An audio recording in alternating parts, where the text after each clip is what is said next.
सुस्वागतम. लग्नाची बेडी मालिकेच्या आजच्या भागामध्ये मी आपलं मनपूर्वक स्वागत करतो. त्यामध्ये आता कृष्णा ही सिंधू आहे असे आता कृष्णा ही मावशीला सांगते आणि त्याच वेळेस दरवाजावर कोणीतरी खटखट असा आवाज करते. ते बघून आता कृष्णा आणि मावशी दोघीही दरवाजाकडे बघू लागतात. इकडे आता राणीने तिच्या बेडरूममधून पुन्हा एकदा शकुंतलाला कॉल केलेला असतो.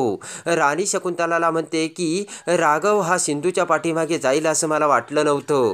मधू म्हणते की राघव फक्त त्या कृष्णाच्याच पाठीमागे लागतो आणि त्या नॉन एज्युकेटेड आणि मॅनरलेस मुलीच्या प्रेमात जर राघव पडला तर मला खूप काळजी वाटते असे आता मधू शकुंतलाला बोलते.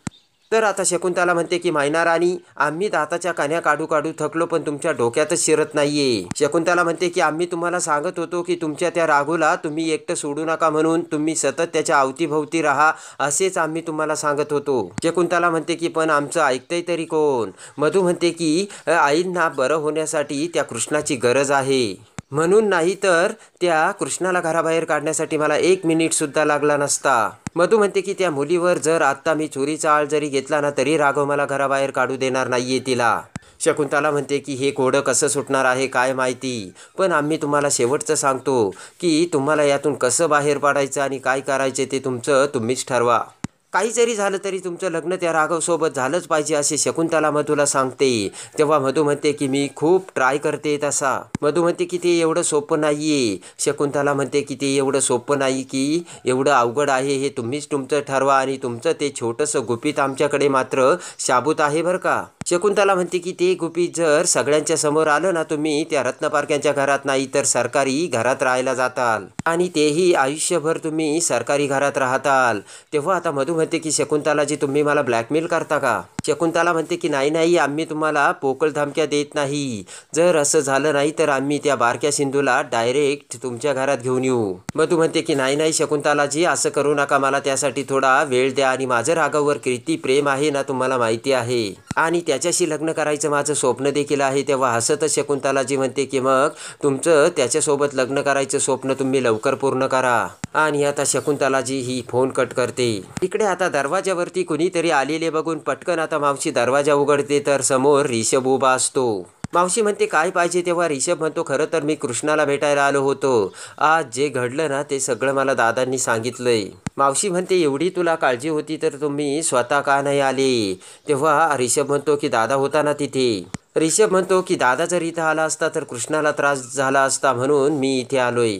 तेवढ्यात आता चा मारी टोपी असे म्हणत सिंधू आता रिषभला त्याच्याकडे बोलावते आणि तिच्या लागलेल्या हाताला दाखवत म्हणते की का रे, आपल्याला तो गुंड चैनीने मारत होता, आपला गळा चैनीने आवळत होता, त्यावेळेस तुझा दादा कुठे गेला होता. कृष्णा म्हणते की आपला जीव गेला असताना तरी सुद्धा त्याचा ॲटिट्यूड असं संपतच नाही. कृष्णा म्हणते की अतिशहाणा त्याचा बैल रिकामा. तेव्हा आता राघवच्या वतीने रिषभ आता कृष्णाची माफी मागतो आणि म्हणतो की दादा आता सध्या खूप चिडचिड करायला लागलाय.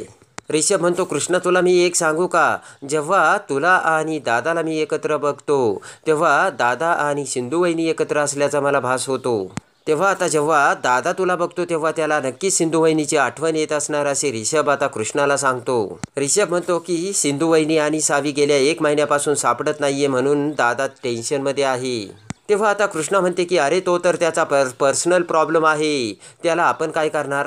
तेव्हा आता रिषभ म्हणतो की तेव्हा तू सुद्धा कृष्णा त्याला समजून घे. माझा दादा खूप प्रेमळ आहे आणि त्याचं सिंधू वहिनीवरती खूप प्रेम होतं आणि आहे सुद्धा. रिषभ म्हणतो की आणि ती सिंधू वहिनी आता त्याच्या जवळ नाहीये, तेव्हा प्लीज त्याची मनस्थिती तू समजून घे कृष्णा. तेव्हा आता कृष्णाकडे बघत रिषभ म्हणतो की तू आता कृष्णा आराम कर, मी तुला भेटायला पुन्हा येईल. आणि आता मावशीला म्हणतो की तुम्हाला जर काही लागलं तर मला सांगा आणि कृष्णाची काळजी घेण्यासाठी सांगून रिषभ तेथून निघून जातो. इकडे आता रिषभ गेल्यानंतर मावशी ही पटकन दरवाजा बंद करून घेते आणि सिंधू समोर येत म्हणते की कृष्णे, पोलीसवाल्याची ती अवस्था बघून तुला खूप वाईट वाटत असेल ना. सिंधू म्हणते की यामध्ये सगळ्यात जास्त राघवला त्रास होतोय याची मला काळजी वाटते, पण मी खरं काय ते राघवला सांगू सुद्धा शकत नाही. मावशी म्हणते की देव सगळं बघतो आणि त्याला सगळं कळतंय. त्याच्या काठीचा आवाज येत नाही पण त्याची काठी एखाद्याच्या पेकटात पडली ना तर मग त्यातून तो काही वाचत नाही. इकडे आता रेश्मा ही किचनमध्ये काम करत असते. तेवढ्यात आता मावशी ही रेश्माकडे येते आणि तिला मदत करू लागते. तेव्हा आता विषय बदलत मावशी म्हणते की मला आलिया खूप आवडते, कसलं काम करते नाही का ती? मावशी म्हणते की एक नंबरची ती हिरोईन आहे. हसतच आता रेश्मा म्हणते की मला सुद्धा ती आवडते. तर आता हळूच मावशी म्हणते की ती तुमची राणीसुद्धा हिरोईनसारखीच वाटते. मावशी म्हणते की पण ती कोण आहे? तेव्हा आता रेश्मा ते ऐकून विचार करते की हिला आता मी काय सांगू? राया भाऊजींची बायको म्हणून सांगू की काही दिवसांपुरती राघवची बायको म्हणून सांगू? मावशी म्हणते की तिचा इथे काय संबंध आणि ती इथे कशी काय राहते? तेवढ्यात पाठीमागून राणी तिथे मावशीचे ते बोलणे ऐकू लागते. रेश्मा म्हणते खरं तर मला सुद्धा हाच प्रश्न पडलाय. तेवढ्यात पाठीमागून मधू ते ऐकून त्यांना म्हणते की नाश्ता तयार आहे का? तर आता पटकन रेश्मा ही मधूकडे बघते. मधू म्हणते की नाश्ता करताय का नुसता गप्पा मारण्याचा सपाटा लावलाय? मधू म्हणते की विनूला खूप भूक लागलीये, नाश्ता तयार आहे का? तेव्हा आता रेश्मा म्हणते नाश्ता तयार आहे, मी मावशीला आता घेऊन यायला सांगणारच होते. तर आता मधू म्हणते की मावशी बरोबर आहे ना, मी इथे कशी राहते याचा तुम्हाला प्रश्न पडलाय ना? मधू म्हणते की त्याचं काय आहे ना, विनू हा माझा आणि राघवचा मुलगा आहे. मावशी म्हणते की असं आहे का? तर आता रेश्मा म्हणते की मी आता मावशीला हेच सांगायचा प्रयत्न करत होते. रेश्मा म्हणते राणी वहिनी या घरात फक्त वेणूसाठी राहतात, त्या त्याच्या आई आहेत ना? रेश्मा म्हणते की आणि राणी वहिनीचा तसा डायरेक्ट कुणाशी संबंध नाहीये, म्हणजे त्यांचं काही नातं नाहीये, तरी त्यांनी घरातल्यांसाठी खूप काही केलं असे रेश्मा आता मावशीला सांगते. तर आता रेश्मा म्हणते ते आमच्या काकू आहेत ना? तर लगेचच मावशी म्हणते की कृष्णा त्यांना फडफड म्हणतात त्याच का मोठ्या मॅडम? तर आता रेश्मा रागावून म्हणते की फडफड कुणाला म्हणतात? रेश्मा म्हणते की या मधू ताई आहेत ना, त्या आमच्या काकूच्या खूप लाडक्या आहेत. तेव्हा लगेचच मधू म्हणते की 1 मिनिट, या घरात मी सगळ्यांचीच लाडकी आहे. आणि आता नाश्ता घेऊन राणी तेथून निघून जाते. तर आता हळूच मावशीच्या कानात रेश्मा म्हणते की या राणी वाहिनी ना मनाने खूप काळ्या आहेत आणि त्यांचा हेतू साध्य करण्यासाठी काहीही करू शकतात. इकडे आता रेश्मा म्हणते की एकदम डेंजर बाई आहे बरं का ती. तर मावशी म्हणते की खरंच का? इकडे आता कृष्णा ही आराम करत असते. तेवढ्यात राघव तिथे येतो आणि कृष्णाला बघतो. कृष्णाला बघून राघव म्हणतो की आत येऊ का? तेव्हा आता राघवकडे बघत कृष्णा म्हणते की तुमचं घर आहे, आम्ही पाहुणे आहेत, तेव्हा यायचं तर या, नाहीत तर जा. राघव आता आतमध्ये येतो आणि सिंधूचा मोकळा हात बघून राघव म्हणतो की हे काय? तुझ्या हातातलं बँडेज कुठे? डॉक्टरनी काय सांगितलं होतं बँडेज काढायचं नाही म्हणून? तर आता सिंधू म्हणते की लई कटकट होत होती त्याची. तेव्हा राघव म्हणतो की असं अजिबात चालणार नाही आणि राघव आता कृष्णाच्या हाताला मलम लावू लागतो. तेव्हा आता कृष्णा म्हणते की तू आपल्याला टच करण्यासाठी बहाणा शोधत असतो का? इकडे आता कृष्णा म्हणते की आपल्याला कोणाच्या हेल्पिंगची गरज नाही, आपण आपलं सगळं करू शकतो, तेव्हा तू जा. राघव म्हणतो ठीक आहे, मग तुझं बँडेज तूच करून घे तुझ्या हाताने, असे म्हणत शेजारीच राघव आता सोप्यावर जाऊन बसतो. तेव्हा आता कृष्णा म्हणते की इथे काय बसलाय? कृष्णा म्हणते की ही फक्त गेस्ट रूम आहे ना, तेव्हा तू इथे काय करतोय? तेव्हा राघव म्हणतो की गेस्ट रूमसुद्धा माझे आहे आणि घरसुद्धा माझं आहे. ते बघून आता कृष्णा लगेचच तिच्या जवळची उशी राघवला फेकून मारते. तर राघव ती उशी त्याच्या मानेला घेतो आणि म्हणतो की थँक्यू. तेव्हा आता कृष्णाला राग येतो. त्यानंतर आता कृष्णा ही एका हाताने बँडेज घेते आणि बँडेज लावू लागते. पण कृष्णाला आता ते काही बँडेज लावता येत नसते. तर तिरप्या डोळ्यांनी राघव ते सर्व बघत असतो आणि ते बँडेज आता कृष्णाच्या हातातून खाली पडतं. तर राघव पुन्हा कृष्णाजवळ येतो. तेव्हा बोट करत कृष्णा म्हणते की आय एम मॅनेज, आणि लगेच आता कृष्णा ते बँडेज पुन्हा कॉटवर ठेवून आता बांधू लागते. तेव्हा आता राघव हा कृष्णाकडे बघत हसू लागतो. तर आता कृष्णा म्हणते की लंबू हसतोय का? इथे काय कॉमेडी शो चाललाय का? त्यानंतर आता राघव म्हणतो की मी तुला टचेस करायचा बहाणा शोधत नाहीये. आणि लगेच आता राघव हा कृष्णाच्या हाताला मलम लावू लागतो. तर कृष्णा ओरडतच म्हणते की खूप दुखतोय हात. तर राघव म्हणतो सॉरी. तर आता प्रेमाने राघव हा कृष्णाच्या हाताला मलम लावू लागतो. तेव्हा आता कृष्णा देखील राघवकडे बघू लागते. इकडे आता राघव हा कृष्णाच्या हाताला बँडेज करत असताना आता रिषभचा राघवला फोन येतो. राघवने शेजारीचा आता तो फोन ठेवलेला असतो. तेव्हा कृष्णा म्हणते की लंबू तुझा फोन वाजतोय, उचल, आपल्या डोक्याला ती कटकट होते. आणि आता सिंधू म्हणजे कृष्णा तो फोन उचलून स्पीकरवर टाकत राघवला बोलायला सांगते. इकडे आता रिषभ म्हणतो की सॉरी दादा, मला कालपासून खूप वाईट वाटतंय आणि त्रासही होतो. रिषभ म्हणतो की अरे दादा, माझी लोक हल्ला झाला ना त्या ठिकाणी वेळेवर पोहोचलीच नाही. तेव्हा ते ऐकून आता कृष्णाला संशय येतो.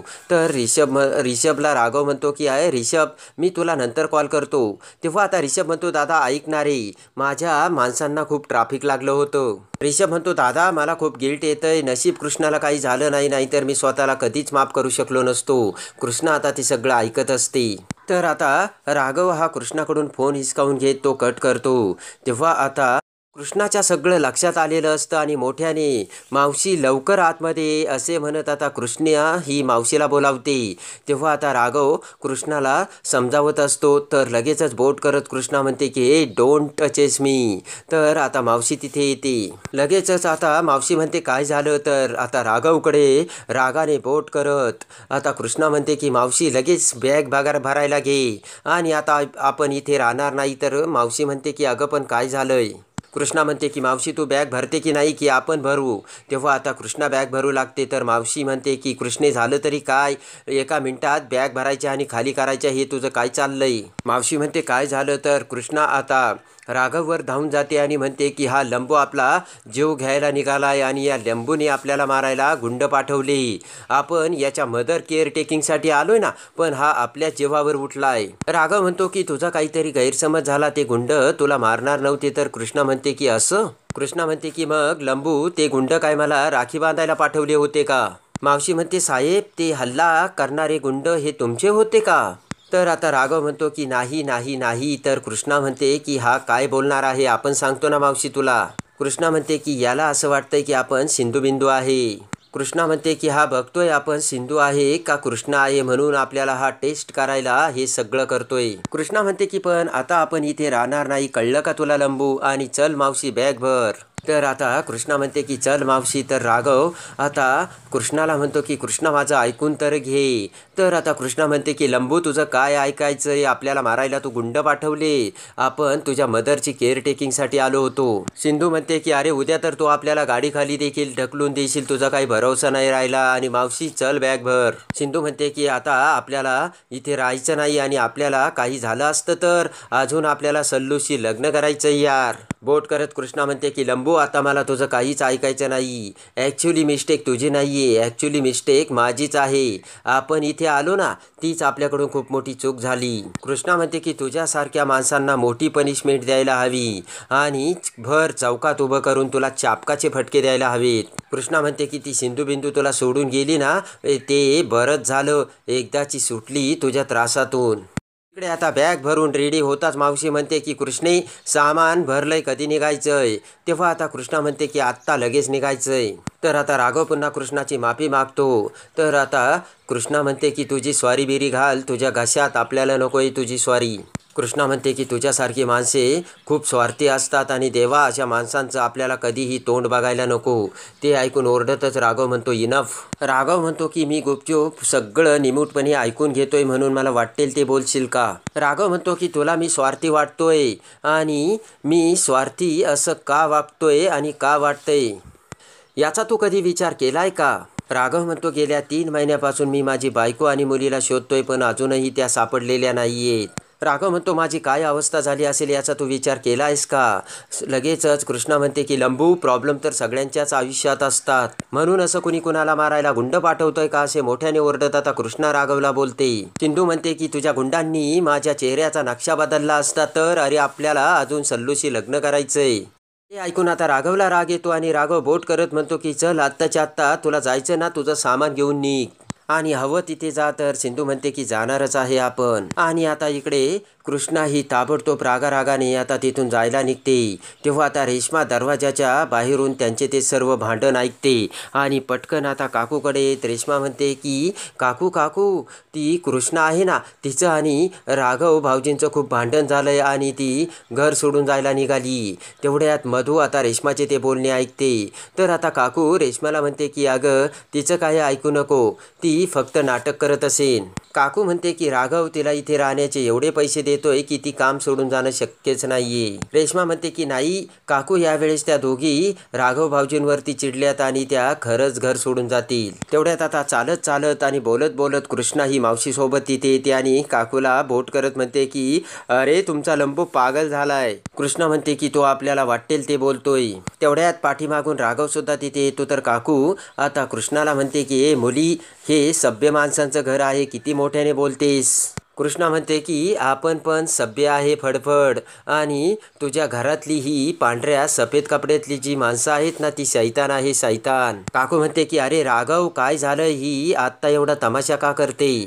तर आता कृष्णा म्हणते की अरे तुला आपण सांगतोय आणि तो लंबू कुठल्या थोबाडाने स्वतःची मिस्टेक सांगणार आहे. तर आता कृष्णा म्हणते की अगोदर तू या लंबूला समजून सांगायचं आणि मग आपल्याला अक्कल शिकवायची, कळलं का तुला फडफड. तर आता काकूला मोठा धक्का बसतो आणि काकू राघवला म्हणते काय रे राघव काय बोलते ही. तर आता इकडे काकू म्हणते की काय केलंयस राघव तू. तेव्हा आता कृष्णा म्हणते की तुझ्या या लाडक्या डिवट्याने काय केलं मी सांगते ना. आपल्यावर जो हल्ला झालाय ना तो तुझ्या या डिवट्यानेच केलाय. कृष्णा म्हणते की या तुझ्या लंबूने आपल्याला मारायला गुंड पाठवली. ते ऐकून रेश्मा, मधू, काकू सगळ्यांना मोठा धक्का बसतो. तर आता कृष्णा म्हणते की मावशी चल आता आपल्याला इथे अजिबात राहायचं नाही. आणि आता कृष्णा ही मावशीसोबत बॅग घेऊन जाऊ लागते. पण तेवढ्यात पाठीमागून सिंधू असा आवाज करत राजेश्री बाहेर येते. तेव्हा आता राजेश्रीचा आवाज ऐकून कृष्णाच्या वेशातली सिंधू ही पाठीमागे बघते आणि आता राजेश्रीकडे येते. तेव्हा राजेश्री म्हणते की आपल्याला सोडून जायला निघाली होतीस ना. तर रागाने आता सिंधू म्हणते की हो. तर आता राजेश्री ही आता सिंधूला तिथे थांबून आता जाऊ नको कुठे असे बोलते. तेव्हा आता अखेर कुणाचीही न ऐकणारी आता सिंधू ही राजेश्रीचे ऐकून अखेर त्या घरात थांबायला तयार झालेली असते. तेव्हा ते बघून हसतच राघव आतमध्ये निघून जातो. तेव्हा आता इकडे हळूचच कृष्णा म्हणजे सिंधू आता मावशीला म्हणते की एक तू बघितलंस का राघवला ना माझ्याशी भांडल्यावरती नेहमी बरं वाटतं. बघितलं ना कसे हसतच निघून गेला तो. तेवढ्यात आता राणी कृष्णाचे ते बोलणे ऐकते आणि सिंधूला म्हणते की मला एक सांग तू राघवला कधीपासून ओळखतेस. तर आता मधू तिथे आलेली बघून आता सिंधूला मोठा धक्का बसतो आणि सिंधू आता राणीकडे बघू लागते. तर आता राणीच्या पापाचा हंडा फोडून शकुंतलाच्या तावडीतून सिंधू कृष्णा बनून आता कशी सावीला सोडवते आणि पुन्हा कशी राघवची होते हे बघण्यासाठी आणि लग्नाची बीडी मालिकेच्या डेली अपडेटसाठी बेल नोटिफिकेशनवर क्लिक करून आपल्या चॅनलला लाईक करा, सबस्क्राईब करा.